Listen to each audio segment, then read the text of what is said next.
ખંભાતના નાનકડા ગામ વાસણામાં રહેતા ધોરણ 8 પાસ રિક્ષા ચાલક જયેશભાઈ વ્યાસે એવા કારનામા કરી બતાવ્યા કે આજે દેશ વિદેશમાં તેમની ચર્ચા થવા લાગી છે।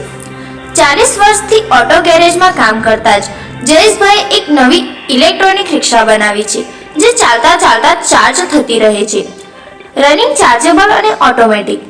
શરૂઆતમાં તેમણે પોતાની જૂની સીએનજી રિક્ષાને ઇલેક્ટ્રિકમાં ફેરવી નવી દિશામાં પગલાં ભર્યા, પણ ત્યાં અટક્યા નહીં। આજે તેમની નવી ઇલેક્ટ્રોનિક રિક્ષા ગેર વગરની, અવાજ રહિત, મેન્ટેનન્સ ફ્રી અને આખરે પૂરતી સુરક્ષા સાથે છે।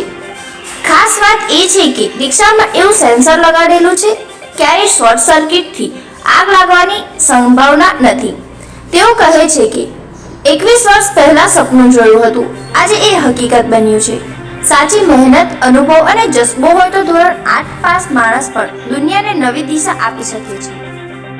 નામ તમારું? જયેશભાઈ રિક્ષા મેળ્યા। જયેશભાઈ, આ ઇલેક્ટ્રોનિક રિક્ષા તમે બનાવી છે ઓટોમેટિક, શું કહેશો?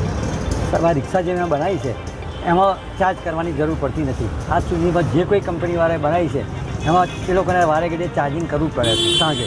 મારી રિક્ષામાં ચાર્જિંગ કરવું પડતું નથી અને પર્યાવરણને કોઈ નુકસાન થતું નથી। જો સરકાર મને પાસ કરી આપતી હોય તો મને આ બનાવવામાં મને કોઈ અને ઉપર સોલર પ્લેટ નાખેલી છે અને મેં મારી કારીગરીથી આ ગાડી ઓટોમેટિક ચાર્જિંગ થતી મેં બનાવેલી છે। કેટલો અભ્યાસ કર્યો તમે?